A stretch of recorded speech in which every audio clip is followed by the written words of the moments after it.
Coming up today, we're going to turn dry pears and dried lemongrass into pear or lemongrass tea. And we're checking our vegetables that we've got stored, making sure that they're all still viable and edible. All that coming up today on the Wisconsin Vegetable Gardener.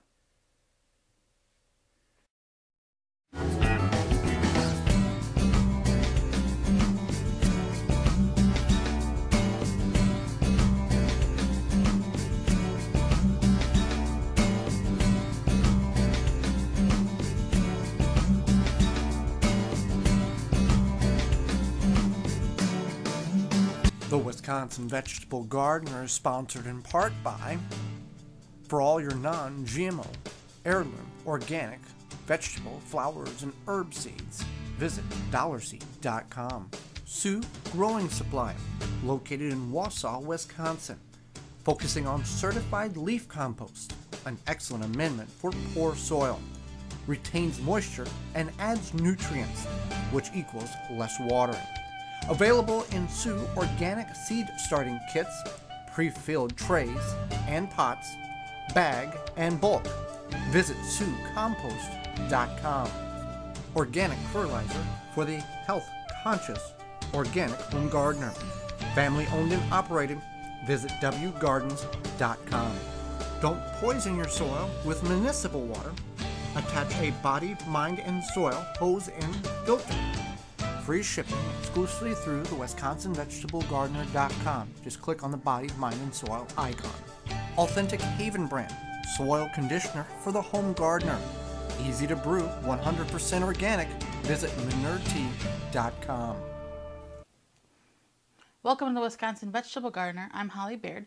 Today we're turning dehydrated pears and lemongrass and a few other tasty ingredients into tea. So what we did is we dehydrated our pears here, as you can see.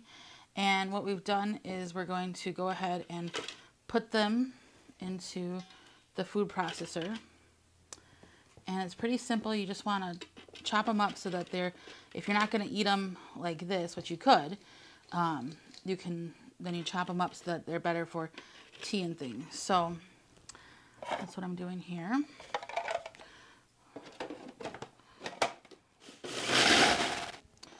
Okay, so we got that batch done, and we'll get the rest done here. But as you can see, it's into a more reasonable size for making tea. And it's okay if some of the chunks are bigger than the others. That's not a problem. So what we did, this is our last batch we've done.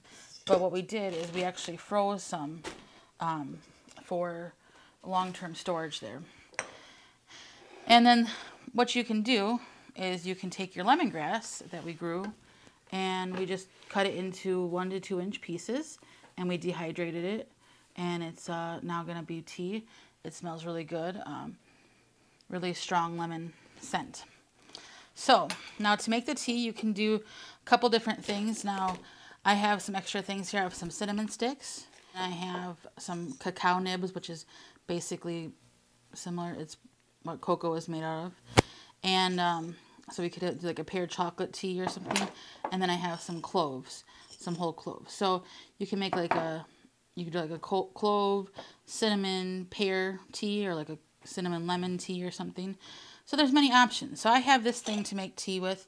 It's just a little tea basket. You might have like a tea ball or something. And it has a nice little lid so that when the tea's steeping, then it stays warm.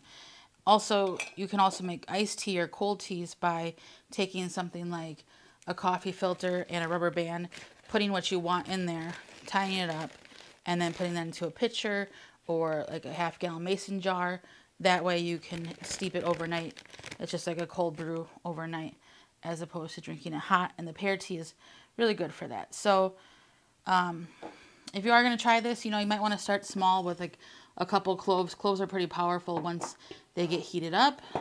Same thing with cacao nibs. I'm not sure. You kind of have to try it for your palate. I would do maybe half a cinnamon stick or a smaller cinnamon stick in there, or just put it directly into the hot water. That would be okay too. So there's a few options there. The nice part about it is that we can make a lot of iced tea with this. We do like the colder. It's kind of like a more mellow juice flavor if you do just the tea with the pears. And that way it's kind of something different. If you're trying to drink more water, that might be beneficial to you if you're trying to transition or something. So it's a good idea. And the lemongrass is really good for you. It has many benefits because it is an herb. So you could go ahead and try that. I know I like lemon tea, and that's refreshing.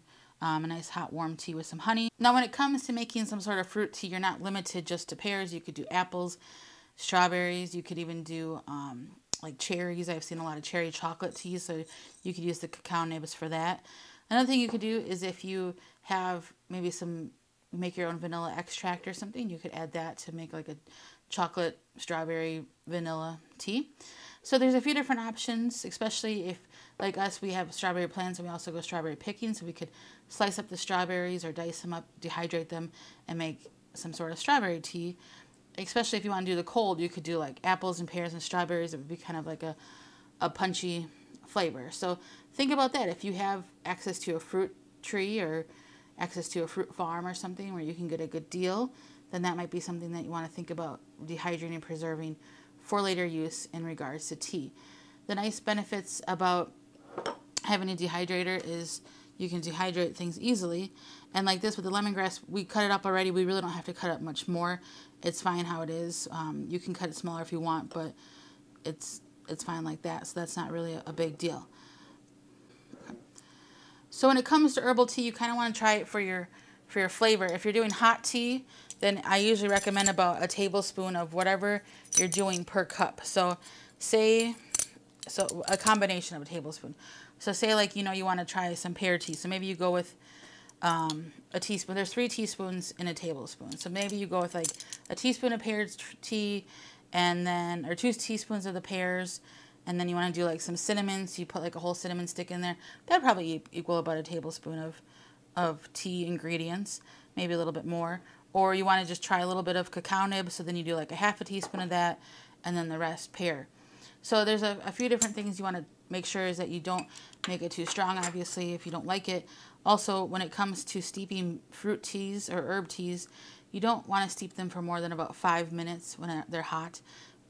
They won't turn super bitter, but you do take that chance after about 5 minutes, so think about that as well. And then if you have, say you have some black tea or green tea or whatever in your home, you could add these flavors to that tea as well, but then you would want to follow the steeping instructions for those kinds of teas to have the best flavor. And when it comes to tea leaves like black or green or white tea leaves, they can turn bitter quickly if you over steep them. So there's some few things you can try. You might have stuff in your cupboard, like I said. Take a look around or go to the store. Maybe you have a favorite tea you like. Read what's in there, and maybe you can make it cheaper yourself. And a lot of times, if you use the whole ingredients, it's going to taste better than that powdered up things in a bag. And this, is fairly cheap to buy, or a tea ball, and it's a good investment.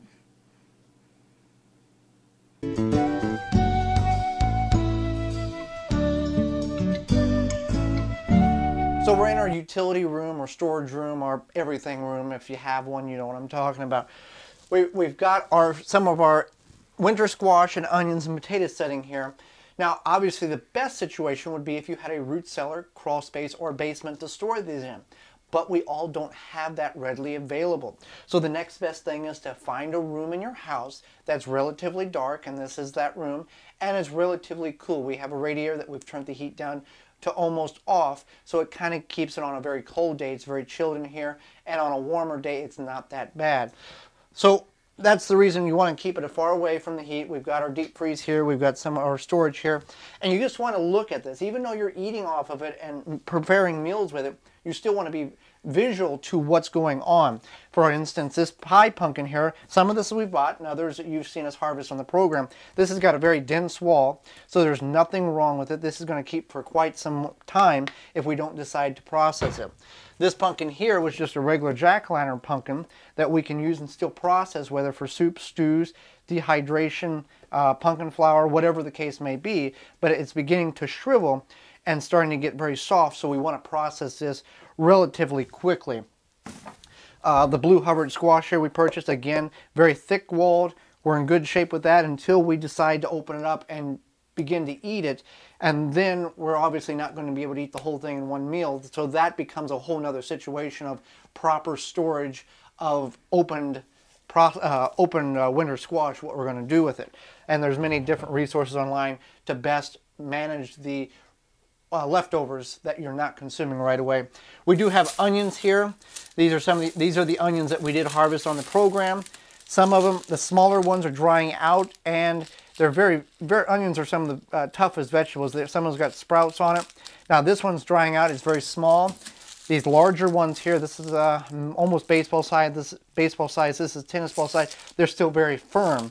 So we want to begin to look at what we've got processing wise. We've got some butternut squash, spaghetti squash. This was some that we purchased. You can see it's starting to dry out a little bit. It's not soft, but it is something that this would be the next one that we would want to consume. These here are very, very firm, so that's something you want to keep in mind.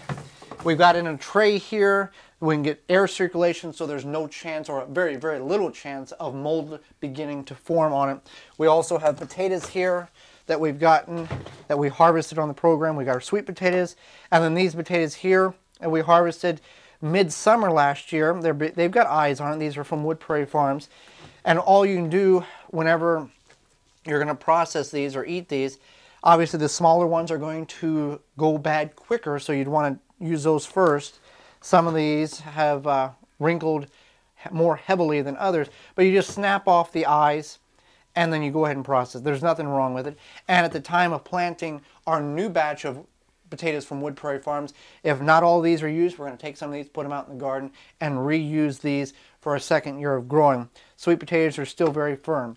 So even though you're consuming off of your stockpile throughout the winter, you still want to be vigilant. You still want to notice that these are not going to keep forever. So you want to use these up in a very timely manner, but also use it sparingly so you have enough to get through the winter. Thanks for watching. Join us again next time for more organic gardening and food preserving. I'm Joy Baird, and this has been the Wisconsin Vegetable Gardener. For more information, please visit thewwisconsinvegetablegardener.com.